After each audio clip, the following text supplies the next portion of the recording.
بسم اللہ الرحمن الرحیم السلام علیکم ورحمۃ اللہ وبرکاتہ۔ اولاد اللہ تبارک و تعالیٰ کی نعمتوں میں سے ایک بہت بڑی نعمت ہے، لیکن کئی ہمارے احباب ایسے ہیں جو اولاد کے نہ ہونے کی وجہ سے بڑے مغموم اور پریشان نظر آتے ہیں۔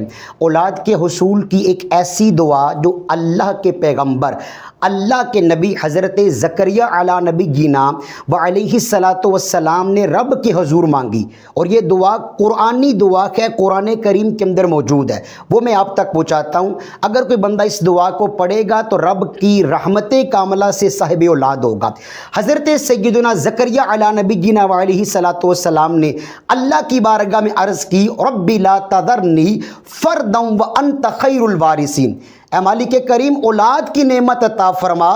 اب اس دعا کو علماء فرماتے ہیں اگر کوئی بندہ ہر نماز کے بعد کم از کم 3 مرتبہ پڑھ لے گا نا، اللہ کی رحمت کاملہ پہ امید کامل ہے کہ رب اس کو اس قرآنی دعا کی برکت سے صاحب اولاد بنا دے گا۔